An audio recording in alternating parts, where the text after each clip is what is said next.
Hey, hi, hello. Welcome back to another episode of Trail Society brought to you by my friends, our friends. They're my friends. They're all of our friends over at Strava, the number one application for runners and cyclists. My name is Corinne Malcolm. My name's Keely Henninger. And I'm Hillary Allen. And we are all over the place. Keely's at home. Hillary's in a van somewhere. We're not sure where she is.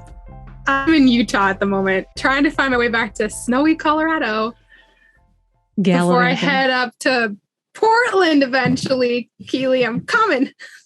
And I am recording from my good friend, the Paxsons. I think Sarah listens. Sarah's a badass PT up in Bellingham, Washington. I'm recording from their backyard office today, different than earlier in the week. So I'm kind of excited to be sitting in this like tree house of an office in a really Bellingham backyard. It's super cool. I'm building one of these. This is really exciting. It looks awesome. Okay, so we've been having a lot of fun getting to share all these segment stories brought to you by Strava over the past couple of weeks. And we have two more stories to share before we wrap this all up. The second to last one being today. We're really excited about it. I hope that you've been excited to hear about all the Strava segments, and you can too chase your Strava segments by getting a Strava subscription for only $5 a month and joining us all over there on the Strava platform. But before we get into our Strava segment story for today, we've got a lot of news. It's going to be a big intro. We got some race news, and then we've got some Olympic drama news that we're excited to dive into. You should have heard all of our off-air banter before Keely hit record. But the big one is Black Canyon. I'll say it right, Jamil. Black Canyon. 100K happened a little over a week ago with some golden tickets. I was in a cabin in New Mexico, so I did not get to watch the race live. What happened out there? Tell me the results. Well, I mean, first of all, I was actually in Arizona. I wasn't at the race itself, but I was like vigorously scrolling and refreshing everything. First of all, I just have to say that I was so impressed just with the overall ages in the top three for both the men and the women for Black Canyons. Has anyone heard of Trueheart Brown? Trueheart was 7th in 2020 for Black Canyon. And I remember seeing his name in that sense. But he's an older dude. He's 41, and second place, Scott Trayer, is 40. It's really, really cool. I know that Trueheart Brown is a dad. I know he's in the Flagstaff area. I don't know much more about Scott Trayer. Scott Trayer's been in the sport for a long time. His ultra sign up list is long, but yeah, Trueheart Brown just stomping, running a pretty fast time on that course too, was really, really cool. And just leading from he didn't even let up. I think, there were a lot of blowups that happened in that race, later in the race after about 37 normally is when that happens. So, I mean, I think that was really cool. And I don't know much about him, but I was talking with Charlie Ware in Tucson, and he was saying that it's super inspiring because it shows what happens when you have years and years and years of endurance. Cause I think he runs an average 50 miles a week. Corinne said, he's a dad, he's got a super busy personal and family life. So, but he's still got it. Yeah, it was super cool. And then Scott Trayer, did anyone see his shirt of choice for the race? Bring back the button-ups. Yeah, bringing back the button-ups, a long sleeve button-up. I don't know if it's a sun shirt or not, but it was this white long sleeve button-up, and I was all about it. It was so style icon, Scott Trayer. Yeah. And then third place this year got a golden ticket too, because they rolled that ticket into this race. So we have third place Jeffrey Colt, who's also not a stranger to the sport, but I haven't found that he's raced a ton, or at least not races we've heard of. But he's gotten recently a first at I Am Tough, which is a really, really gnarly race. So that's pretty cool. But yeah, so top three got golden tickets there. Yeah. And it seems like he's been after a golden ticket for a while. He was third at Bandera in 2019 and 7th there in 2018. So it seems like he's been kind of low key on the hunt, at least throwing his name in the ring for one golden ticket race a year. So it's super exciting that not only was he third at this race at 30 years old, but also that he got a golden ticket because there are three on the line. So cool. In a very deep field. So that was cool. But yeah, the women, this is exciting. I had never, I've heard of Dominika. I think it's Stelmach, I think is how you say. But she's a Polish runner. She holds the European record for the 100K in the 7:04, and she's also a 2:36 marathoner. So she's a very fast runner. And so she was like guns blazing. She was leading for, I think, the majority of the race till about, I think, mile 37. I think that's Black Canyon, the aid station. You can correct me if I'm wrong. But, and then there was some switching. And so Claire Gallagher ended up taking first, and Dominika ended up taking second. And third was Anne-Marie Madden. We all know her and love her. Fan favorite Anne-Marie Madden. Yeah, so she's throwing it down. That was so cool to see her there. And we'll say fourth, Taylor Nolan, because Claire she declined her golden ticket. So any ideas as to why? Yeah, I was going to ask you guys that. I'm guessing UTMB, but I don't know. I mean, I think that she's won Western States too. Like, it's not to say that Western States is not a bad race, but I've gotten a ton of crap. I think crap's an appropriate word here. For like, I was top 10 2 years in a row. And then I was like, you know what? I'm good for now. Like, I want to come back to this race when I'm in my 50s and like run it with my kid, like have my kids crew and that kind of thing. Like, it's a hard race.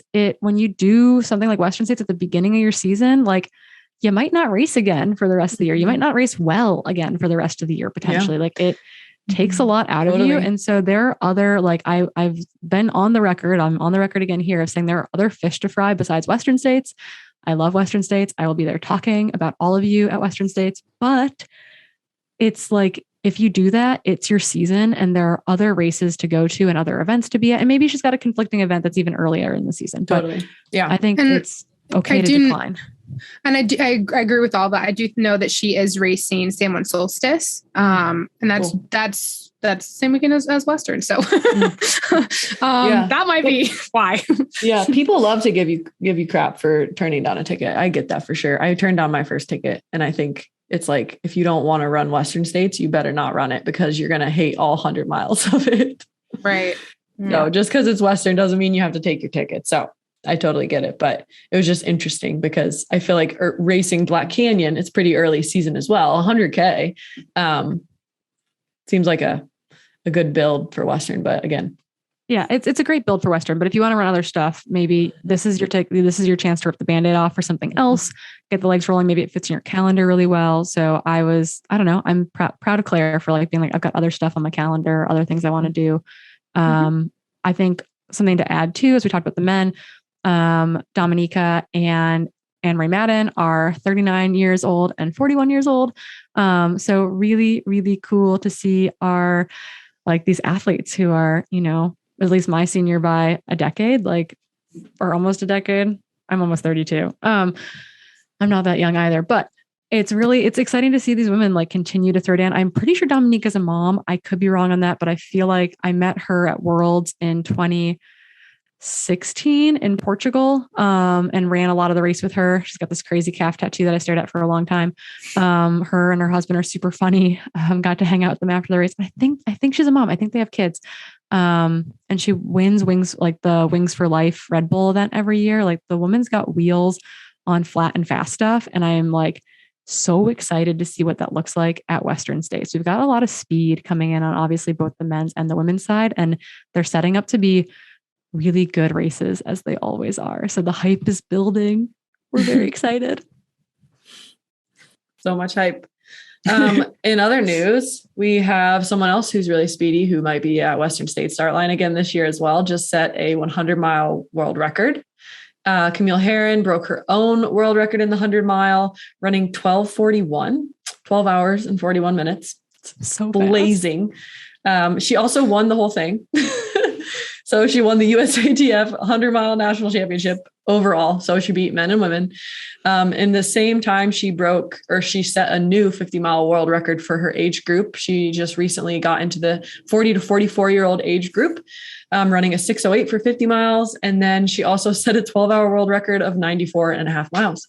So she just absolutely annihilated it. It was a good run. by Camille Herron. Like it was a really good run. So Arlen Glick was the first male, the second overall, and he finished in something like 13:10. Not slow. This guy ran like 600s last year that were all between like 13 and 13:59 or something. Like he's going to be at Western States. He got a golden ticket at Javelina. He was second. And then I think Alex Nichols might have toughed it out for second male, third overall. So, it's not like she beat a bunch of slouches. Like Pat Regan was in the race. He had to drop out. So that's like, it's very, when Camille Herron is on, she's on. And this is totally her bread and butter. It's her jam. It's all of the food puns that we can throw at it. And it was really fun. I don't want to run 80 loops in Henderson, Nevada anytime soon, but man alive, can that woman fly? Yeah, she can. So impressive. So I think we're going to go into the next part of our long intro. This is called color commentary, y'all. It's when we talk about things that we think are interesting in the news. I don't know if you've noticed, it's kind of what we like to do. And it's a Saturday afternoon, so I'm allowed to be as sassy as I want. But we're going to talk about the Olympics, this whole thing that's been going on. I don't know if you've been watching it. Maybe you haven't. Maybe streaming in the US is darn near impossible. So who knows what you've been able to take in. But we have some news. We've got some frustrating news. We've got some, we want to crush the patriarchy news. We've got some really cool things that came out of the Olympics as well. And I think we're going to start with ski jumpers and like Nordic combined and kind of wiggle in there. Keely actually sent this to me via Instagram and we kind of got into it via our Instagram DMs as well. Keely, what did you see when it came to the ski jumpers, particularly the female ski jumpers at the Olympics? Sure. Yeah. So I'd say all of a sudden there was a ton of things blowing up my newsfeed with headlines around women getting disqualified in the mixed ski jumping event for improperly fitting suits. And so obviously we did some digging into this and we found that 5 women were disqualified for improperly fitting suits. And it was because these suits were too loose. And at first my scientific brain was like, this feels wrong. Like they're too loose. That probably feels like it's a disadvantage, but actually it's an advantage because having a little bit of looseness in the suit can actually increase the lift of the skier and keep them in the air longer, which would be an advantage to doing ski jumping. Anyway, so that's a little background on why the ski jumping suits are really inspected very intently. But these women were disqualified. Only women, no men were disqualified for the suit fitting. And they were all disqualified after some of them had already competed in the same suit the day prior. It just felt a little bit weird that in this new event, so it was the inaugural year for this mixed team event where men and women were competing together for their country in the ski jump, that 5 women were disqualified for suit fitting. What did you guys think? Yeah. So as Keely sent this over to me, I was like, this happens a lot. Like as a former Nordic skier and biathlete, I follow all of the fun, seemingly obscure winter sports that we get excited about every 4 years. Welcome to niche winter sports for the US. It's not ball sports. This happens a lot. And I think my hypothesis, and I'm hoping that we've got some listeners that can, I don't know, maybe we're very off base on this, is that this happens a lot in the World Cup as well. And they coaches have gotten really good at sewing and they have to constantly refit these suits. And I think it probably happens more on the women's side just because our weight and body comp and whatnot fluctuates a little bit more probably on a day-to-day basis than in male athletes, right? And particularly when you think of all these women are menstruating, they have fluctuations of hormones that is going to, changes in subtle ways, your size and shape. And so to me, it's very easy to see how the suits might not fit from one day to the next or between a couple days, right? If they competed in the suits just a couple days before. It's, and they're trying, I think the other thing too, is to not encourage the athletes to test in like boxers might, right? With weight category stuff where you have to weigh in and then you can go eat whatever you want. Right.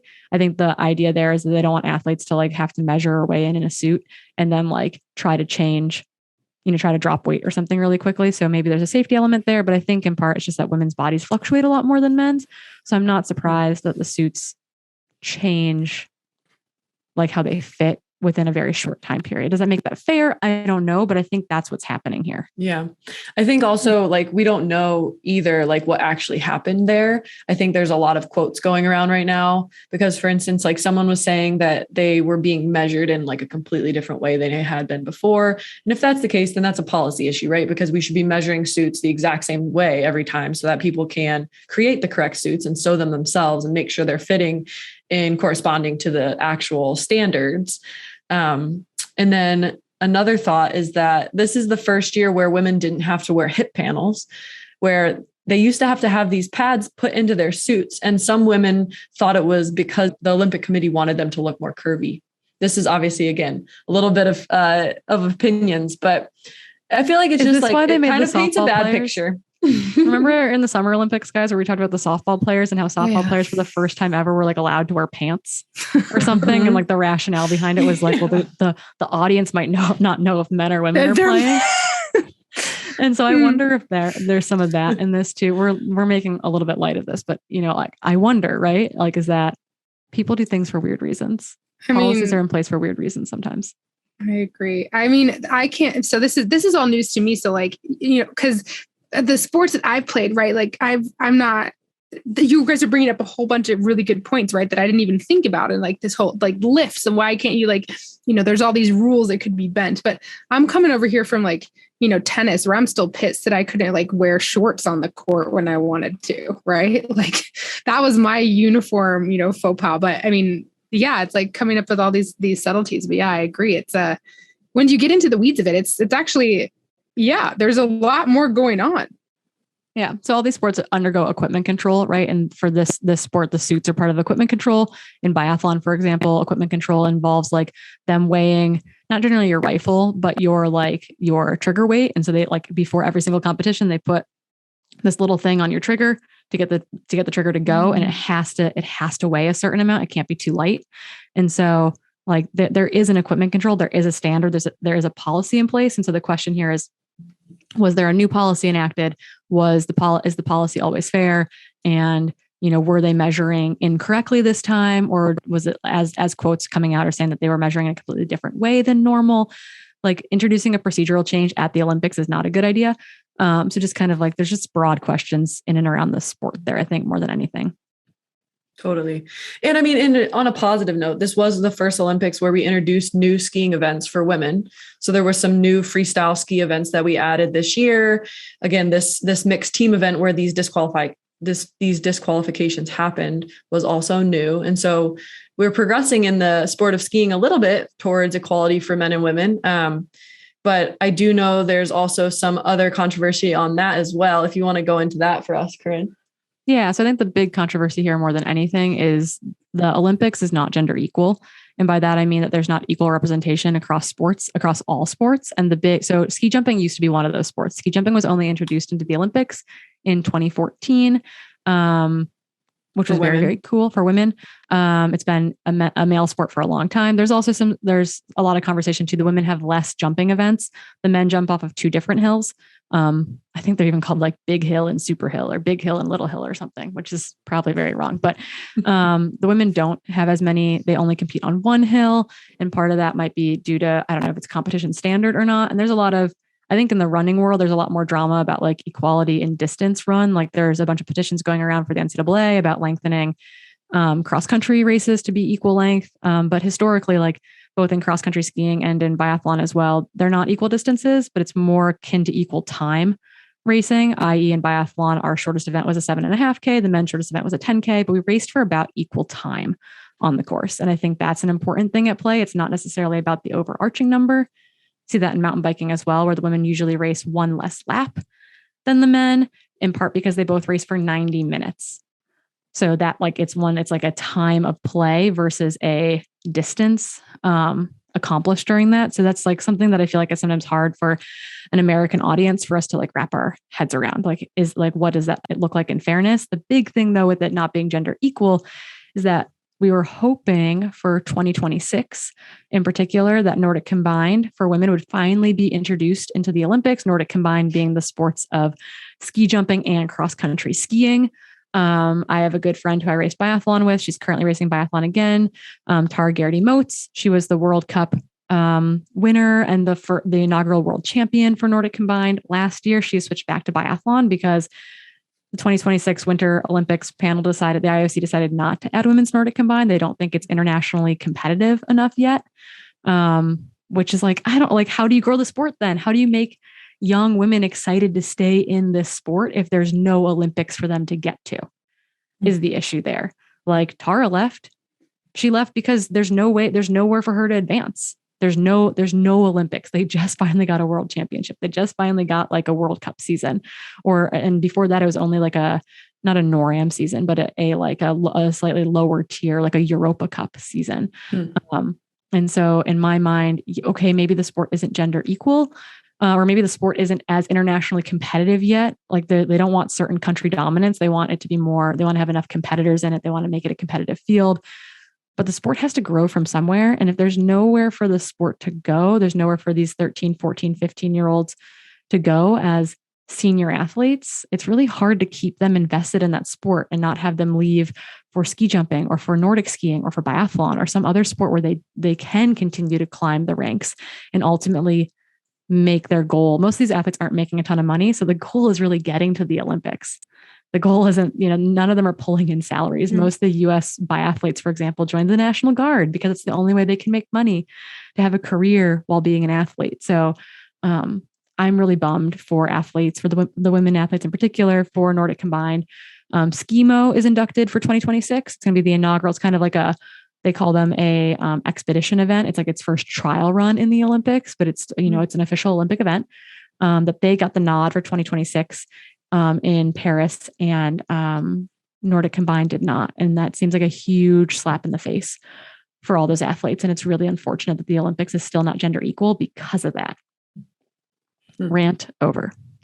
And Corinne, is that the only winter sport that's not gender equal? Yeah, it's currently the only, that is the reason why the Olympics are not gender equal right now, is because the female Nordic combined in particular has been excluded from the Olympics right now. Why? I mean, just because they're claiming it's just not as deep. So you have to show that you are an internationally competitive event. And so they had to do things like they had to get a world championship underway. They had to get a formalized World Cup underway, and they've done it. They've stepped up and made those things happen. I don't think they were going to be included in this Olympics because they finally just got to that point in the last 2 or 3 years. So they wouldn't have proven it in time for it to be named for the 2022 Olympics, but they have proven that worth for the 2026 Olympics, and then were snubbed last year, basically, when that announcement came out. And that was, I think, really shattering for many of those women. And there are certain steps that any sport needs to go through to show that they can be an Olympic sport. And the Olympics are weird. They're kind of like, I don't know, they're the TV friendly version of a lot of sports. Like mountain biking, for example, had to be pared down to fit into the bubble that is the Olympics, like make it a friendly distance, make it TV friendly. And so I think that, sports at the show and meet these steps, and the women's Nordic combined field did in the past 2-3 years. And so they were snubbed in a big way, I think, going into 2026. And that happened with women's ski jumping as well. Like they almost weren't added for 2014, but they let the I think they had tried for Vancouver, the 2010 Olympics, and they had gotten snubbed for 2010, but they did allow, I think Sarah Henderson, I think she jumped at those Olympics as like a forerunner, which was very cool. It was this very cool moment to see this woman jump basically in the pre-event at the Olympics. They basically make sure everything's operational. So that was kind of like a historic moment. And then they were finally named for the Sochi Olympics in 2014 after a lot of work by those athletes to get qualified, to show that their sport was competitive. Once again, how far do you need to move the needle? Can you move the needle further, aggressively, faster to try to make those shifts? I don't know, but I think it's really unfortunate because it takes those opportunities away from a lot of young girls in particular in the sport right now who are trying to have that dream of going to the Olympics. Mm-hmm. Yeah. Yeah. It's a really tough question as to where you draw the line and you allow or disallow. Well, switching to snowboarding, because I don't ski, I snowboard. Yeah, I know, hot take. Nobody really snowboards anymore. I feel like, at least not my friends. No, come to Bellingham. Everyone snowboards in Bellingham. It's perfect. It's the snowboarding capital of the world, I think. Well, snowboarding for the United States had a 36-year-old lady get her gold medal, her first gold medal. And it was her second medal ever in the Olympics. And her first one was when she was 20 in 2006. And it was silver. It was after this like devastating fall. I was watching some replays of her fall in 2006. And it was just so sad. The second place then woman overtook her and took gold. So it was really cool to watch her get redemption in probably one of her last Olympics, or one of, and she just absolutely crushed it. It is so cool to see someone just persevere for 16 years and finally get that gold medal. So it's just another really like good example to prove that there is no one age or one, training regimen that fits all. And that if you just continue to train and to persevere and to treat your body right and show up, you can do it later in life too. Yeah. And it was really cool too, because it was this big deal. She was the oldest American woman to win a gold medal. And then monobob, which is one person bobsled, which was like a newer event added as well. I think it was to equal out. Men have 2-man and 4-man, and women traditionally have only had 2-man bobsled. So monobob came about, and I think in part to give bobsledders an additional event. So it's just the driver. There's no brakeman. And Alana Myers, who is the closing ceremony flag bearer for the U.S. She's been on the World Cup tour with her young son and her husband. It's really cool. She got COVID and couldn't be the flag bearer at the beginning of the Olympics, but got to compete. And she won both a silver in monobob and a bronze in like the 2-man bobsled event, which is so cool. I think she's got 5 Olympic medals now. Really, really cool. So she became the oldest ever American to win a medal. She's 37 years old. And then Kaylee Humphreys, who used to compete for Canada and competes for the US now in bobsled, won monobob. And I think became the oldest. She's like a couple months, I think, older than Lindsay, who won the snowboarding medal. Which is kind of cute that there was like these 3 women though, who are all 36 and 37 years old, like crushing at the Olympics and having been around in the sport. They've all 3 of them have been in these Olympic sports for a long, long time. So it's really cool to see them persevere and get those medals. Yeah, man, I gotta love the Olympics. But this next one is a bit, do we want to talk about? Yeah, I guess we could talk about it. First of all, I am such a sucker. I love figure skating. I think actually pairs is like my favorite, but like figure skating is one of the things I love to watch at the Winter Olympics. But it's the gymnastics of the Winter Olympics. Like it's so exciting and beautiful and all those things. Yeah. And yes, I mean, and I was completely taken aback by this. There's a Russian figure skater, and but then after I like watched her skate, like it was like she made history. She was like the first woman in competition to land this quad, this like spinning around in the air like 4 times and landing it like perfectly. She's been doing it supposedly all season, but like this is the first time at the Olympics. I forget which man had done it before her, but like this is like a big step forward for women's figure skating. But then like learned that she's involved in this huge, doping scandal, right? That was like it was like a month before December. She had a positive test in December. Okay, so a couple months before. And so she was initially banned for doping, but then she was allowed to compete. And she was cleared by the court of arbitration because it could cause her quote unquote irreparable harm. We should add that the skater is 15 years old. 15, okay, so yeah. she is a child. Right. And there's like a long history. There's a bunch of issues going on here that are multifactorial. Yeah, so is it a good thing? Like, do you think that, I mean, there's so much. Did you see her second skate? But like the devastation, like just like the absolute like insanity that took place. Like she fell all over the ice. Like you could just tell that she was like having a crisis out there. Like it was really hard to watch that program. Right. And I think it took incredible, regardless of her status of doping or not, I still think it took incredible courage for her to even get on the ice and to continue to perform. But I mean, like you said, she's 15. Like it's probably not her decision if she's going to do it or not. So I'm going to give a tiny bit of background here. I don't know. I figure skated until I was like from like 6 years old through high school. So I like have a deep seated love. I'm not very flexible. I can't do like the cool, I'm not holding my leg above my head, but I loved jumping. So quads are pretty cool. So there's two things here. I think the first thing to discuss is probably like the general Russian like issue at the Olympics, right? They're not even competing as Russia. They're competing as the Russian Olympic Committee, which is like a bunch of drama. Like there is what we call it systemic. There's like system driven doping within the Russian athletic federation in general. Like we're seeing like there's historical stuff that happens every single Olympics of like, should they compete? Should they not compete? I don't know that we have a good answer. It's like hard to punish the athletes, but really it's the system that's at fault here. Like I've got one of my old biathlon coaches competed for the Soviet Union. And he's like, very honestly, like we took our vitamins. Like I have no idea what I was taking, but like, and I'm sure that he was doped. I don't know, but it's like that seems to be part of the issue here is that you have these young athletes. They're told what to do.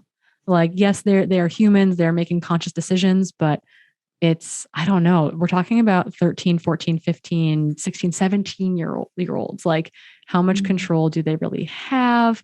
I think the biggest like comparison that's been drawn is between this athlete and Sha'Carri Richardson not being able to compete after the positive THC test during Olympic trials. And like the big issue there is they're saying that the biggest difference is that Sha'Carri Richardson is Black and this athlete is white. And I think that I don't know that really speaks to the heart of the issue here. Like I'm not part of the arbitration committee, obviously, but I think that it's like, there are a lot of things at play and it feels really messy. And I don't think it doesn't seem like it's fair to this athlete who's like caught up in the middle of it. It doesn't seem like it's fair to any of her competitors. Like I feel like the coach needs like the woman who coaches all these athletes needs to be, I think she is under investigation. She's caused a lot of like, she's probably caused irreputable harm. Like there's tons of reports. These are all open source reporting in English that's come out about issues with this coach in particular. She was awarded Coach of the Year like last year by the International Skating Union, like by the title organization, despite the fact, in part because all these women, all these girls that she's coaching can land quads, like quote unquote, a very big deal. But they're all, not all, but a lot of them have struggled with anorexia. A bunch of women are retired by the ages of like 19, 20 years old because they can't, they're in too much pain. They've got back problems. They've got hip problems. Part of that's probably from the training regimen. Part of that is probably from this like culture of disordered eating. They've had athletes in this program quoted as saying like, I eat 2 shrimp for dinner and I'm full. And this is in part how they're landing quads is by her take is like, we're just going to make them as small as possible. And so it's like, should quads even be allowed then in women's figure skating? And it's like, you can't punish an athlete for being able to do the coolest trick ever. And at the same time, like the way that they're getting there is by like starving themselves. And like a lot of them retiring super early because they're getting hurt. So it just like one part is a doping issue and one part's a coaching issue. And it's very hard to pull them apart because I think they're inextricably linked together. Totally. And I don't know who should get the blame here, right? Like we don't know if it should be the athlete or it should be the coach. But I think what for me this really highlighted is just the inconsistency of the International Olympic Committee and how it seems to me that when there are these issues that arise, they get to choose how they want to deal with it. And it's not because of a certain jurisdiction that they've written up and certain guidelines that they have. It's really seems like they're just deciding based off of their thoughts. And that should not be how a governing body is running like their doping regulation of one of the biggest stages of sports. And so if we do compare it to the cannabis scandal or to other scandals that have gone on, it should all be something that is very black or white. It should not be a gray area of, well, this will cause this athlete harm, but this one won't cause this athlete harm. You know, like you can't decide like, oh, some athletes should be able to get away with it and some shouldn't. It should just be a lot less gray. And I think that's one thing this really highlighted for me was that there's really no straightforward way to regulate this, that they're just kind of flying by the seat of their pants. And I think that is the bigger issue that's really concerning to me here is that's who's governing, who's competing and who's not. Yeah. And I think though, the one thing too, is that there's a difference between like USADA and, like making a rule with like Sha'Carri Richardson versus WADA versus the Court of Arbitration in Sport, like who is making that decision. But I think something that just came up in my mind while you were talking about this, Keely, was also this idea that like there needs to be this like very strict, straightforward thing. And my one thing that I'm thinking of with this, in this specific case, with this young athlete, this minor, right? They're under 18. They're not an adult. When athletes have a contaminated supplement, right, they're allowed to prove fault or no fault, right? We've seen it with track athletes who have had contaminated supplements, like Brenda Martinez, I think, had a contaminated supplement. It was an antidepressant she was taking, and it had a diuretic in it, and they tested for it, and sure enough, she had this contaminated supplement. So she was not, there was no intent on her end to take it. And she's an adult though, right? So she's tried, like in a way, she's tried as an independent, as an adult. When you have a 15-year-old in a Russian sporting system in which it's like, I don't know that you can prove intent on a 15-year-old in that case, versus Sha'Carri Richardson said like, yeah, I did this thing. Does that mean that Sha'Carri Richardson or should have been punished? I don't know. Does that mean that THC should be banned? I don't think THC should be banned. But I do, and that's a conversation for another day, but I think it's hard to prove fault in a minor, in a system in which like parents aren't involved oftentimes, right? Like these kids are at sports schools under the direct leadership of this one coach who's got a bad like rap sheet at this point. So it's like, in my mind, it's like, how do you, I don't know. I don't know. I'm not, once again, we're not the court of arbitration, but it's really confusing in that sense too. Like, how do you, there needs to be case by case, but there also needs to be clear rules and guidelines.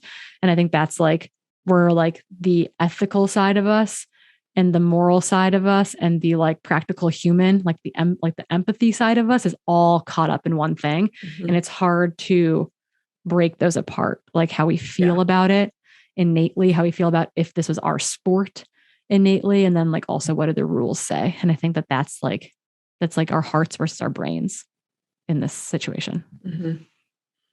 Totally. Yeah. It's so sad. It's devastating. It is. Yeah. Okay. Last bit of drama. We're trying to tell you mostly good things, but the good thing about this next piece was that the outpouring of support for this athlete and for us being angry on behalf of this athlete was so powerful. So I got, I don't know how many hundreds and hundreds and hundreds of DMs into my Instagram about this. And that felt good. It felt like our uniform anger felt really amazing. I was like, we're burning it down. So after Jessie Diggins won a historic bronze medal in the classic sprint last week, Matt Futterman, a New York Times reporter, he's been writing about sports for a long time. I believe he works as an editor as well, I don't know what he was thinking. I don't know how this got past an editor, but in his report of her race, he had the audacity to write, and this is in quotes because it's his words, in a sport that has so many women with massive shoulders and thighs, Diggins looks like a sprite in her racing suit. And it's not clear exactly where she gets her power from. Oh my God. Right? Like, we're not supposed to talk about women like this. Like, it's 2022. There's no reason for this. I'm going to read 2 more quotes and then you guys can add your 2 cents. Faster Skier, which is basically the I Run Far of the Nordic skiing world, wrote an article about the media outcry because all these former Nordic skiers took to Instagram and Twitter calling Matt Futterman and the New York Times out. I know some of the younger athletes on the US ski team in the Nordic events were asked about this. They kind of left Jessie out. Jessie's smart to say, I don't read anything written about me. It's not good for me. I just don't read it. So my roommate was quoted in this article, Olivia Amber. Amber's response to this, quoted in a Faster Skier article, says, the way the media often covers athletics objectifies women and excludes people that don't conform to the myth of an ideal body type. The language used in the recent New York Times piece is yet another example of this broader issue in women's sport. It's a clear oversight that demonstrates a knowledge on the author's subject. And for anyone that knows, Jessie's like struggled with an eating disorder and has talked about it publicly and wrote a book about it. So just an aside. And then she goes on to say, featuring the size and shape of women's bodies devalues the lifetime of hard work these athletes put into achieving the pinnacle of their sport. Faster skier then goes on to reach out to the New York Times. Futterman says, I can't say anything. You have to talk to New York Times communications office on this. So New York Times responds, which is horrible. And they say, in quotes again, we aim in our sports coverage to cover male and female athletes accurately, equally, and fairly. We believe sometimes their physiques are relevant to their performance. In this case, our description of cross-country skier Jessie Diggins' noticeably different physical attributes in contrast to others in her sport were an important and relevant detail. Her dominance in the sport was also subject to a lengthy feature on February 4th. Like that was somehow going to like apologize for it. It's insane. It's absolutely insane. Like Nordic skiing, like has always felt like this safe space and like this idea that like all the women and all the men look different. Like they're all competing at the highest level. There isn't quote unquote one body type.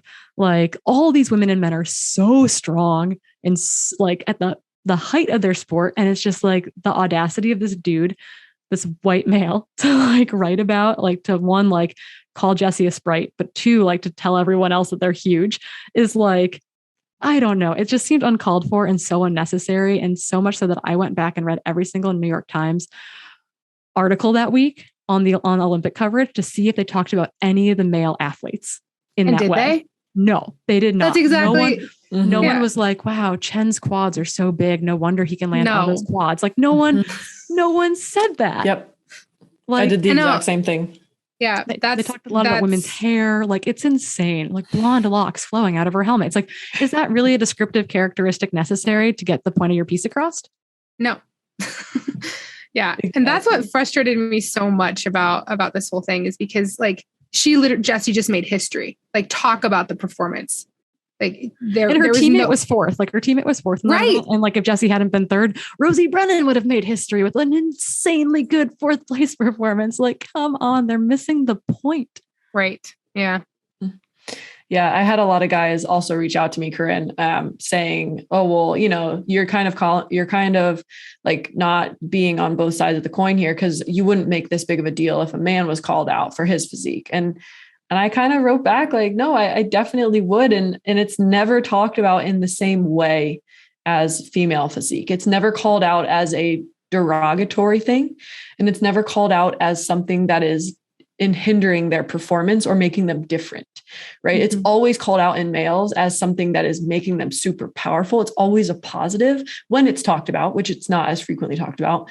And so that's where I felt like the difference really was. And in general, I think we should just move away from commenting on these things in general. Yeah, we don't need to talk about that. Yeah. You see it more in color commentary, like people that are live color commentary about a sport. Oftentimes I think more than anything in male sports, it probably happens mostly in like football and basketball where they comment on like a man's height more than anything, I think. Yep. But it's not like we're like, oh, Jim Walmsley or Jared. It's not like we're like, I don't know, talking about their stature even. I don't know. It's not called out in the same way. It's not highlighted in the same way. I do think that, yes, I'm sure it happens to male athletes, but not in the same way or to the same extent it seems to happen in female athletes. And if we're wrong, send us those articles. Happy to call out those reporters as well. Yeah, happy to be wrong. Necessary. Happy to be wrong on this. And would love to be wrong. Would love to be wrong on this.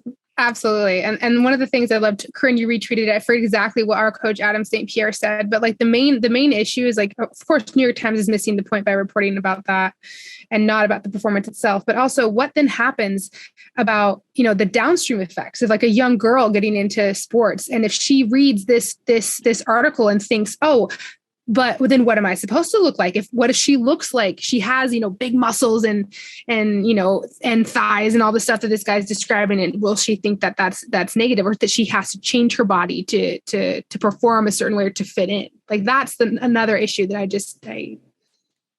yeah, it's not good. I think we're going to end. Anything else to add, Keely? Otherwise we'll end our rant there for today and we'll move into the meat and potatoes of our podcast. Because somehow this is not the meat and potatoes. Yeah, I mean, I guess I did want to just say one thing on a really positive note is to kind of echo what you said initially, Corinne, is that the amount of love in the female athlete community right now for women who are experiencing these kind of outcalls from the media and, you know, feeling really out there is amazing, right? Like we're all rallying together right now. And there were some cool like women's moments throughout the Olympics too. Like I can't remember which snowboarding event it was, but they literally like all like pile on top of each other when like one woman upsets the other woman for the gold. Like the woman who got all of a sudden got bronze, like jumps on this woman and they're like celebrating together. Like that kind of camaraderie, like seeing those moments of the Olympics has been like goosebump inducing. So like we're doing good, ladies. We're going to keep doing good. Okay. On that note, we're going to move on to our second to last of 2 Strava segment stories. And we've been working on the series for a long time. So it's kind of cool that we're like, oh my God, it's almost like not almost over in like a happy way. It's like, wow, we've like done this thing. And of course, we could not have done it without the support of our friends over at Strava and then our amazing partner company. I don't know what we want to call them, Freetrail. Like big shout out to those guys for helping us make this happen week after week. We couldn't do it without you. And so what we're going to do today, akin to last week, we're going to bring you an interview from an incredible individual out of the Houston area. His name is Patrick Pressgrove. We brought Patrick on to talk about the enjoyment he gets out of being a run crew leader, his journey from birth with both a cleft palate, which you'll probably hear a little bit in his speech, and then battling through many major surgeries, which ultimately, as a teenager, left him as a double amputee above the knee, so both legs, and then finding running as an amputee and as an adaptive athlete, and the work he does now with those nonprofits around adaptive athletics to lower the barrier of entry for other adaptive athletes. We learned a lot from talking with Patrick, and we really hope you enjoy the following interview. I am Patrick Pressgrove, runner from Houston, Texas, COO of the nonprofit Team Catapult, run club captain. I was born with a rare birth defect that gave me a cleft lip and a cleft palate, and it altered the way my legs were formed. So when I was born, I was actually given up at birth. So I was adopted right away within maybe in the first month. I had lots of operations to try to correct my legs. To date, I have had 30 plus operations, mainly around allowing me to walk. I could not walk until I was 6. Even then, the way I walked was abnormal, so I developed severe arthritis in both of my knees. By the time I was a teenager, I was in a wheelchair full time, meaning at home and at school, going into high school. So I had elective above knee amputations on both legs in 2004, going into high school. I grew up in high school in a small town, started commuting to go to the University of Houston, moved back. I was born in Houston. I moved back to finish college. Started running about 6+ years ago now, at the advice and the encouragement of a very good friend of mine who's also an amputee and an athlete at the highest level. We shared a clinician, the guy that makes our prosthetic legs. He introduced me to a world I didn't know was possible. He said, "Hey, you know you can run." I said, "No, I never knew that." And he said, "Well, here's how you do it. Here's how you go about getting the equipment you need." So I applied for it. I got it, put it away in my closet for about a year because I was scared to try anything new. And more than that, scared to fail and let myself down. Finally got off the couch and started running about a little more than 6 years ago. Ran my first 5K in 2016 in about 45 minutes. And here we are now. I've done 4 marathons, including Boston twice. As of Sunday, I've run probably 15 or 16 half marathons. I've done a half Ironman triathlon, a whole bunch of shorter stuff in between. In that journey, I found a nonprofit here in Houston that really helped get me where I am today, called Team Catapult. They were founded about a year before I started running. I found them in 2016 and met a community of other adaptive athletes that I never even knew was out there. I started trying to volunteer with them and give back some of my time in 2018. And as of 2020, I am the COO of Catapult. That's quite the list. And I think all of us are sitting here too, being like, wow, those are more half marathons and full road marathons than I think the three of us have probably run all combined, not necessarily in our skill set. And I guess kind of the next question I have for you, particularly for this audience, obviously you were dealt like kind of a crazy hand at birth from the get-go. And I'm wondering, what was that like growing up like that? And then I guess for the audience too, like, what does it mean to be an adaptive athlete? How is that part of your identity? That's a very good question. To answer the first part about what it's like, I've been asked this a lot, and I have the same answer. It's not necessarily life, anything. It just is life.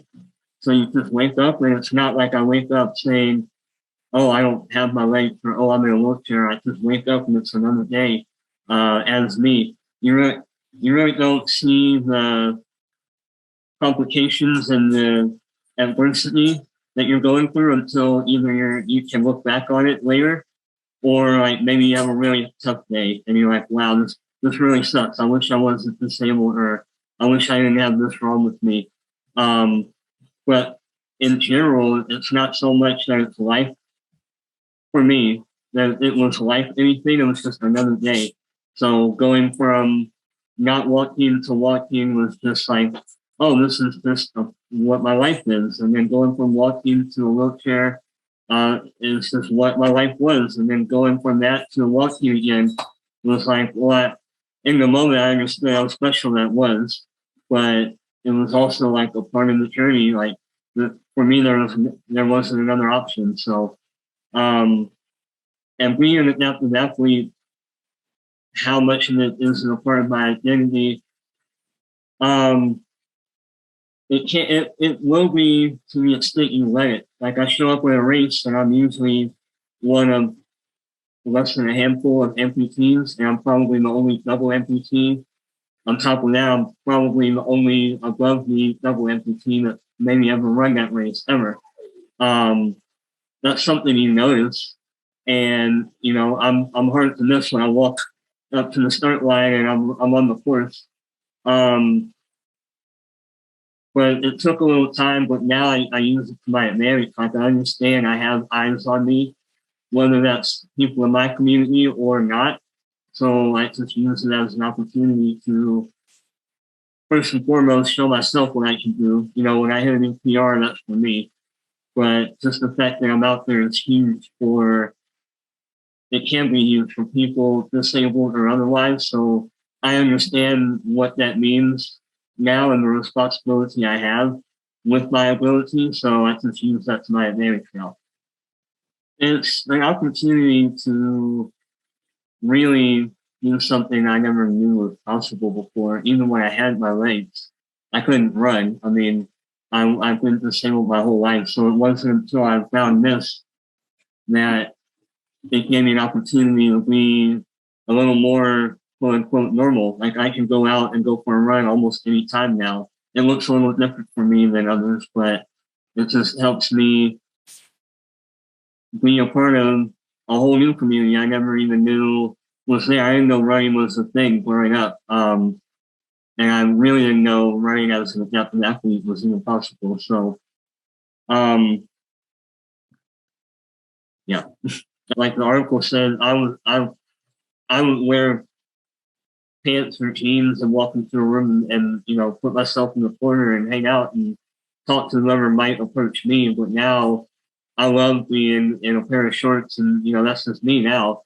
And floating the room at a big running that like just catching up with everyone. So that wouldn't have happened without running helping me work through a lot of stuff mentally, but then just the acceptance of the run community, like they were just so accepting. I would show up at Memorial Park a lot on my own, and that's the run hub in Houston. Like everyone I know now, a lot of them I met there. I would just show up by myself, being the only adaptive athlete there, and maybe that whole day. And they're just like, "Hey, Patrick, what's up?" They come run with me. And they say, "Hey, are you doing this? You doing that? Why not? You want to sign up for this? You want to sign up for that?" So they just brought me and then the whole Catapult family in.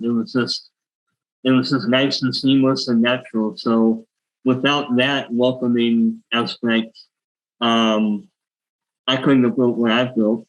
I would say for someone that's adaptive, we are at a disadvantage because we have our disabilities, but the other side of that is it's disarming to walk up to a new person. Like if I was another color or if I looked any different, I maybe could not just walk up to whoever I want and have the same welcome invite the first time I met them. But as a person with disability, I can walk up to almost anyone and they're most likely immediately disarmed. Like they're just like, oh, what's up? So it's kind of something that if you realize that you learn how to use it to your advantage in that you're all like my icebreaker is me walking up with a pair of shorts. Like we automatically have something to talk about. So as opposed to the other types of prejudices you brought up, I would say having a disability is, as hard as it may be for us that have it, it's one of the easier ones to walk up and join a new community with, to the point that it's accessible. If I put it in one sentence, I would say it like that. It's probably the most disarming aspect about myself to join, like if I wanted to go join a new community, but it can also be difficult if that community is not aware of what someone like me might need and it's not accessible. So, and if it's not accessible, that's where I come in. I'm here to help make it accessible. So for those of you who can't see our faces, there was literally like an aha moment when he talks about what it was like growing up, with going through all this, going through these surgeries, this aha moment for all of us of like, oh, it is. Like, I think, how do you all take that as a reflection or an ability to shift how you're looking at your own life? I think that, like, to me, that was like, oh my goodness, like frame shift perspective there. Yeah. So I was listening, actually, it was either before or after, I think it was after we had this interview with Patrick, and it was this podcast on resilience. The Huberman Lab, he kind of like talks about, he like kind of digests scientific papers and how so many more people were resilient as a human species. And Patrick, how he just was like so matter of fact about it. And, this is my life. Like, he's just a perfect example and embodiment of like what it means to just, he doesn't see it as a hindrance. He finds he's living his life. He has, we maybe see it as obstacles, but he certainly doesn't. And I think that's also kind of goes to his success and his whole outlook. Because I think inherently he's resilient and he's just, finding a way to do something that he loves and that he cares about. Yeah. That obstacles piece, I think, is what's important. He doesn't see it as an obstacle. Right. And that to me was like, I'm never going to complain about anything ever again. Totally. And I think like you can apply this to any part of life, right? Because it almost makes me feel like pretty silly for getting caught up in things like injuries or something that's very flitting, right? Like something that's not going to be around forever, because it feels like something that is very like stuck in the sand. Like it is this, and now my life is different and it is this. But if we can try to like reframe our minds to let us think about these little hiccups that happen as just part of the journey, that doesn't change anything about us or like what we view our day-to-day life as, like, then I think it's just going to be easier to navigate through these challenges that are going to arise in our lives. And his perspective on it was just so refreshing. Yeah. I also liked his perspective of being like, well, I didn't think I was ever going to, I never, it occurred to me that I could run. And then having running just become part of his life and who he is and what he does. I think that was a really like, I'm not to say that like, we're glad anything happens, but he's kind of like, oh, it happened maybe for like, not for a reason, but it's like, oh, I now can do this thing. I want to do this thing. Or initially I think he was scared to do the thing. And I think that was really interesting and really relatable as well, of like, was embarrassed or like unsure if it was going to work. And so didn't initially, when he got this got his first prosthesis of like, oh, I can go run now. It was like, I don't know if I want to. And I think we all have had that sensation in a way of like, oh, should I sign up for this race? Like, oh no, maybe people will think of me in a certain way if I don't do well. So I think that was really interesting that we all have those moments independent of like what the current, not hurdle, but like maybe mental barrier is. Mm-hmm.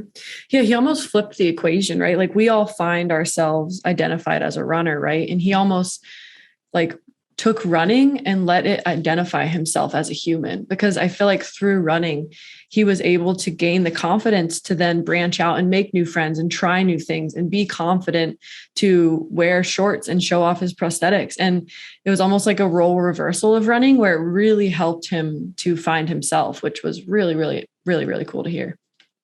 Yeah, it brought him out of his shell, which I think is, I don't know. I hope running does that for more and more people, right? Like I want running to bring that feeling out of other humans. Yeah. Mm-hmm. Yeah. And running's the great equalizer, right? Like at the end of the day, we can all do it in some way. And he really embodies that by showing that it gave him the confidence to do it. And now he's able to go out and help other people find running. And so I think it'll be really cool to kind of cut back to the show and really talk through, or have him talk us through how he now uses his platform and his day job as a way to make running more tangible for people who wouldn't have been able to do it before. Sadly, there's only a handful of nonprofits doing what Catapult is in Houston. There are multiple, but there aren't many. They are an opportunity for adaptive athletes to have a community and find other resources they need, not just each other. The importance of nonprofits as a whole, I mean, I would not be doing anything I'm doing now without them. It was a Catapult, but it was another nonprofit that got me my running blades in the first place. One running blade is multiple thousands of dollars, and they're not covered by insurance, and they're not in a store. Like you can't go out to the local big box store and grab one off the shelf. Like it's highly customized, highly specialized, and it's very expensive. Insurance doesn't deem any of this stuff medically necessary, and that is a running blade, a sport wheelchair, a racing wheelchair, anything like that for an adaptive athlete, a hand cycle. So without a nonprofit, unless someone has other ways of funding that equipment, they're not going to get it. They're not going to have any access to it. So how important are they? They are everything. Like they make the world of adaptive sports go around. Yeah, that's a huge barrier to entry, right? We've talked a lot about barriers to entry on our show, like be it race, be it socioeconomic status, be it gender. There are barriers to everyone's entry point into sport. And that's a huge barrier, a huge financial barrier for people. And so I'm wondering, kind of piggybacking off of that, what can our listening audience do to help to get involved with these communities, to give back to those communities so that we can get more people involved, to get more kids active, to get more adults active within those adaptive communities? The biggest way you can help any nonprofit, whether they're aimed at adaptive athletes or not, is funding. So if you're aware of them, help spread the word. And if you're able to give. Like Catapult in particular, if you're in our area, we always need guides and people on the ground and, hands on the race course. So come on out and guide, be involved, get involved in a race day event. I would say, as someone that has never guided before personally, I can tell you from organizing our events for years now, guiding any given race, even a 5K, it's going to be so much rewarding than running that 5K by yourself. I have people that they might have run an 18-minute PR in their 5K, but they said guiding a half-hour 5K for a completely blind athlete was so much more rewarding and fulfilling than anything they've ever done before. Catapult right now, we, in 2019, hosted the very first ever para-triathlon training camp in the Gulf Coast region. We got on the radar of Team USA. We had Team USA coaches scheduled to come coach in our 2021 camp. 2020 got postponed, of course, and then COVID took us out again. So the 2021 camp did not happen. So we are aiming for 2022 our return with all the same coaching talent and, hopefully our greatest turnout yet in our second year. 4 years in. Other than that, for Catapult, we, more local races, and our a big program of ours is our annual grant program, where anyone worldwide, an adaptive athlete, can apply, and they can apply for funding, which is exactly where they come in, just like the nonprofit that got me my first running legs. We gave out, I think, over 60,000 worth of grant in 2021, over 50 in 2020, I think over 60 in 2019. So we're just going to keep that going. And our annual fundraising gala is in 2 weeks.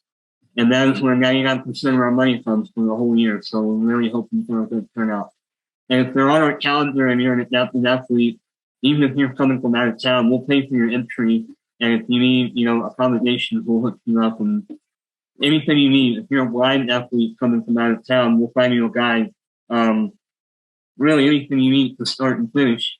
I would say there was a lack of awareness of what we may need. We being an adaptive athlete, like we might need some type of accommodation. I mean, that could look like a number of different things. It might be very time consuming for a race director to make those things happen, or it might take 5 seconds. But there was a lack of awareness that not only I, but Team Catapult really helped bring awareness to here in our community in Houston. So if you're listening to this, help raise awareness. Like, if you heard this podcast and you're aware of everything I just said, so now that you know, help spread the word. Like, there's no reason not to. The easiest way is to spread awareness. So, if you heard about issues that you agree need some attention brought to them, that's what I'm here trying to do. So help me do that. I've been asked to consult on a couple race course developments to make it like hand cycle friendly or wheelchair friendly, where a local 5K, 10K might go over a curve. Well, if you're a blind athlete, that's a whole nother step. As Corinne would tell you, if you're in a hand cycle, that's probably not going to happen. If you're in a wheelchair, it's going to be pretty difficult. So that would be one way, like making things like ADA accessible. Really, a big one is helping people understand that, we aren't training the same way everyone else trains, but I wouldn't say we deserve, but to make it fair, we kind of need our own time and category. So like Boston has a whole category for HWD, athletes with disabilities. And on top of that, they go by disability type. They separate it by visually impaired and mobility impaired and wheelchair and hand cycle, just like the Houston Marathon. Not all races have that. I would go run a race and I might run my best race ever, but I'm not going to podium because they're timing me with everyone else, every other able body. So just the recognition of, understanding like, hey, they're here, they're competing against you and each other, so let's give them a category. Like, that's a big push, and it really doesn't take much. I mean, it's all done online, all the timing. So, I mean, it only takes someone to sit down and program in a new category and some subcategories. And even building on that, like having a prize purse for our category, if it's like a big race, like Boston just started paying out prize money for the HWE category as of 2021. There's not many others doing that. And there's just so much more you could dive into, but those are the main ones. The recognition in the form of having our own category, and then within that, understanding that we're not all the same. Like you're not going to time me against a hand cycle because they're basically riding a bicycle and I'm running. Understanding that there's different types of disabilities. I'm a double above knee amputee. My time and my effort are not the same as someone that's missing a leg below the knee on one side. So it's just trying to raise awareness and playing the game of like how much how much capability do you have in your timing and your race company, and trying to find that happy medium. There's a lot more inclusion. Like the Houston Marathon, for example, is in its 8th year of having an athlete with disability corral. This was the 8th year, and that's huge. But there are races that have taken place longer than the Houston Marathon that just did their 50th year this weekend that have never even thought about it. So, it's not that they're prejudice against this, but there's just a lack of awareness. So that's been one thing I've watched transform, especially our community. Like there's many more races that have our own category and different accommodation. It's like the old saying: if you build it, they will come. If you acknowledge this, we'll show up. I think my biggest takeaway from this was just being like, wow, we can't unknow any of this.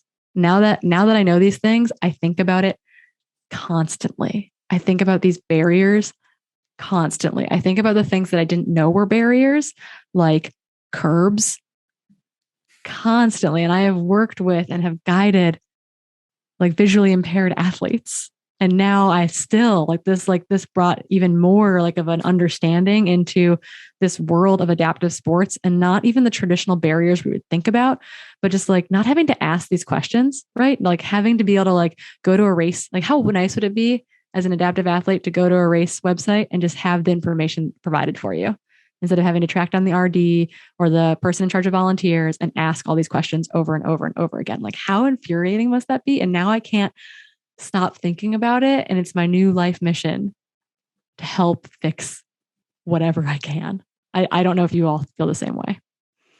Yeah. I mean, it's like, well, not really putting yourself in someone else's shoes, but like listening to his perspective and then really realizing how different, different things are. And then seeing like, I think of, someone that I know, like Dave Mackey, like how, then he runs trails and like, but he was doing that himself. Like, I don't think that he really had like a group, to hold on to, who's kind of like navigating it himself. And so I think it's amazing what Patrick is doing to be able to encourage other people and saying, yeah, like you don't have to just accept this, like you deserve more. Maybe not deserve is the wrong word, but I think you get what I'm trying to say. Yeah. Like the bare minimum is more like, right. Yes. Like this should not be like an right. exception. This should be like expected. Mm-hmm. Like what, like right. what? Yeah. Yeah. And as he's talking through different guidelines he gives to race directors around, giving different podium positions for people with different disabilities, it all makes really obvious sense to me because, as he said, you don't want to pair a hand cyclist who's basically riding a bicycle to someone that has blades. But I'm guessing that up until recently, race organizers didn't think about that, right? They just said, oh, we'll just create a disabled category, period. And that's good enough. And so I think the work that he's doing to really provide races with this knowledge and like help them improve their courses and make them more like easily accessible for adaptive athletes is just so admirable. And it really opened my eyes to just how many different kinds of athletes there are who we don't think about on a day-to-day basis, but who need access to sport to a greater degree than we do. And how can we make that, how can we bridge that gap for them? Yeah, I thought it was really interesting too. Like, obviously, I think most of us are aware of some nonprofits, either locally to us or nationwide, that help to that work specifically with adaptive athletes. I've got a bunch of friends who've worked for the U.S. Paralympic teams, working with those adaptive athletes and recruiting athletes into those programs and getting them appropriate sports gear to do those things, like the para ski teams and para biathlon teams that will be competing in Beijing shortly. Like it's to think about like, how can we directly impact those organizations, or how, like, just thinking like it's really expensive. Our sport, generally speaking, is not necessarily the most expensive outside of race entries, but like thinking all of a sudden of like, we just need a pair of shoes, but an adaptive athlete needs a whole lot more than that, right? Like running blades are not cheap and they can't just go run on their normal prosthetic, or maybe they need to be on a hand cycle or a sit ski or whatever it might be to be able to move their body, to be able to experience the outdoors, to be able to compete either for the first time ever or again. Like it's not as easy. Like we have it way easy in so many regards. Like I on one hand, I knew, right? Like you can assume that the expense of those sports would be much higher. On the other hand, it's hard to know, like you're not necessarily directly involved in that world. And so I thought that was very eye-opening to be like, of course the barrier of entry is higher. How do we lower it? How do we make this, besides just donating your money or your time, like how do we, besides maybe it's just sharing the message, lowers the barrier by making more people aware. But that to me was very, I don't know, it like further opened my eyes to the adaptive athlete scenario. Yeah. And at the very end, he says something along the lines of, if you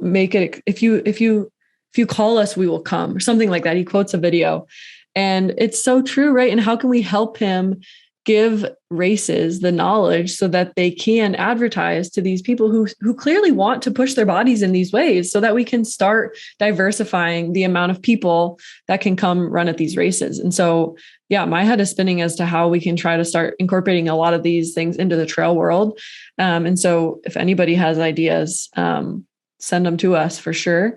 But I think it really just starts with working with Patrick to get some information just into the hands of race directors, so that they at least know what it entails to make a race like adaptable.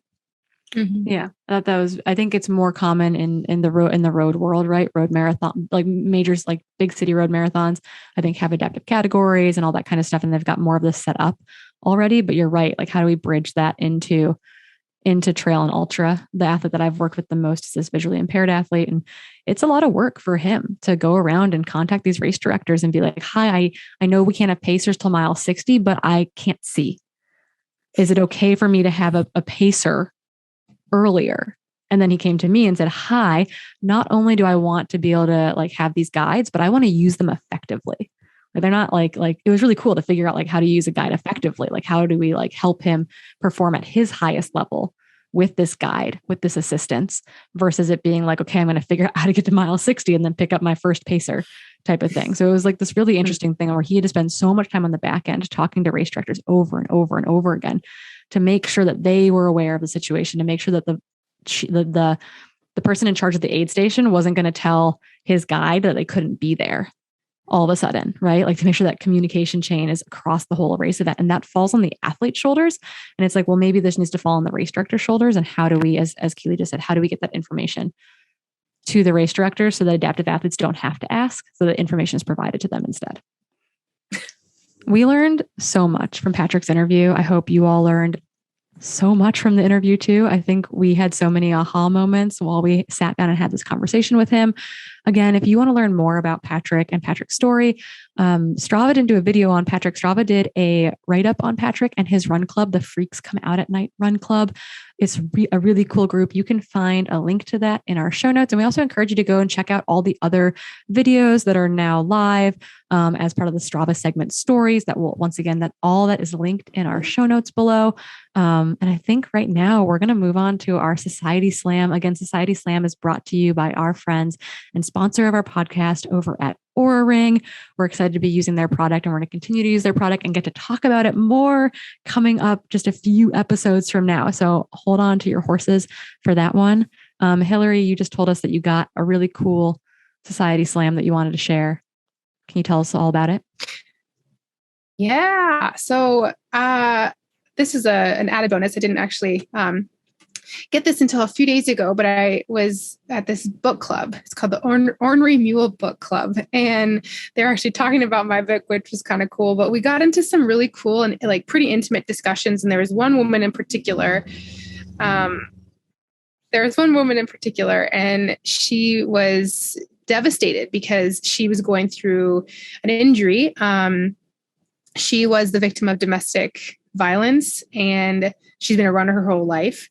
But she ended up losing her leg, and now she's learning how to run again in a whole new world. She now has been fitted with a prosthetic, and she's learning how to walk, and she's got her goals set on running. And she was asking, how do you find community? How do you find, people to relate to keep going? And so I told her that she's in luck. I told her actually about the Freaks Come Out at Night and Patrick and his run club. And that these communities, they might not be in person where she is, but they're only, just a click of a button away. And so I told her to listen to this episode. So maybe this is at the end, like this special dedication to her.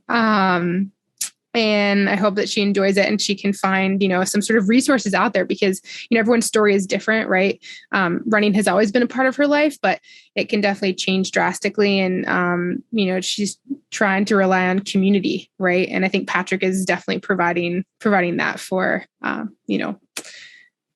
for all athletes of every, shape and form.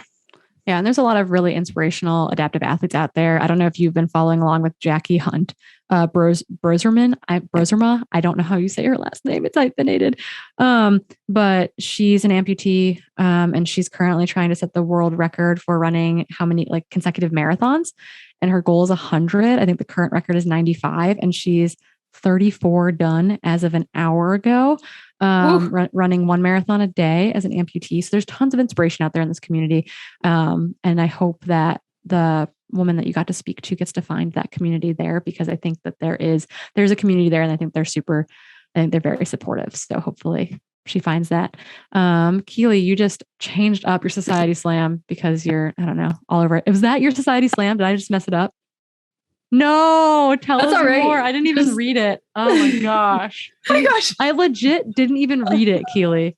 That's I feel amazing. so bad. We're leaving this so in. Amazing. We're leaving this whole thing in. I stole Keely's Society Slam because I'm a jerk. It's a double whammy. We both are so impressed with Jackie. Oh, Jackie, so we both found her on our out. own. Yeah. So many people I've been following. Sent me her stuff too. And Jackie, double shout out. So cool. I'm a jerk. Okay. Anyway, we're going to close with one more Society Slam. I got a great question this past week from a listener. Keep sliding into our DMs. It's really cool to get these from you all. And the question is, the setup was kind of, talking about diversity and getting uncomfortable. And she said, do we have any suggestions of finding that balance between navigating your own personal challenges and the bigger, but also very important issues like increasing inclusivity? How do you genuinely, in quotes here, put your own oxygen mask on first before helping someone else without making self-care an excuse for not putting yourself out there, for being uncomfortable and learning in these situations? And would really just hear from us is how do you do that? Because that's really hard because we all are dealing with our own personal struggles. And yet we still have to kind of keep the lights on to help others. And that's really difficult to do. And maybe that means that you just can't always do it. I don't know do you guys have any interesting thoughts or good thoughts there or advice that we can give in this specific area? That's a tough question. Yeah, I mean, it's a really tough question. But I mean, the one thing that I think about, and I think we discussed this maybe off air beforehand, but that running is, I feel like it's like this living, breathing organism that can breathe life into so many people in real time. So I don't necessarily think it's something that we have to worry about ourselves while, someone else. It's you can do that at the same time. Your self-care, going on a run, with someone else, in a run group, how Richard had talked about a couple weeks ago in our last episode, you can still get uncomfortable and still prioritize your own self-care because running can do that. It's an active thing. Or maybe self-care makes you a better human. And so maybe your interactions with other people just are, maybe you're nicer. Maybe you're nicer to the person bagging your groceries and you're nicer to the other cars on the road that are being jerks. And you're maybe that self-care allows you to be a better human and share better natural human interactions with people. That to me is maybe the simplest way to do it, but I don't want that to be an excuse to not do more. Yeah. Right. I almost find that it's a snowball effect for me, at least, that you need to obviously prioritize your own self-care, because if you're not prioritizing your own self-care, then you're not going to be able to be there for other people as well. Right. But I think there is a line that we can cross where we do put enough into our own self-care, where we're at a place where we're feeling better, that I think if we do kind of push ourselves to take a step outside and really start helping in these other issues and diversity, or branching out in the community and finding new diverse groups, we'll find that actually will help our self-care as well. And this kind of is really timely for me as I read a Stoicism book every night. And last night, the theme was actually charity and selflessness, and how they're really, really important to inner peace. And that's really just showcasing that if you do get out there and you put yourself out there for other people through charity and through being selfless, it's like going to have really, really good effects on your inner health too, right? So on your self-health. So I think there's no really great answer to this, but I do think that sometimes you do need to prioritize your self-care to a degree. But I think that if you can push yourself to go out there, even if it feels a little bit uncomfortable, I think the benefits of helping others is going to help you as well. I don't think anyone could say it any better than that. I think that's where we're going to leave you all today. Do me a favor so that I can't steal Keely's Society Slam for next week. Send her all of them. Don't slide into my DMs. Just slide into Keely's DMs. I heard she's got some extra time on her hands. So just hit her up with all your Society Slams so that I don't have any and I can't steal them next week. But thank you so much. If you've made it this far into the episode, you are true fans of Trail Society, and we could not do it without you. Like, subscribe, leave us a rating and review, slide into our DMs, and we'll see you again in 2 weeks.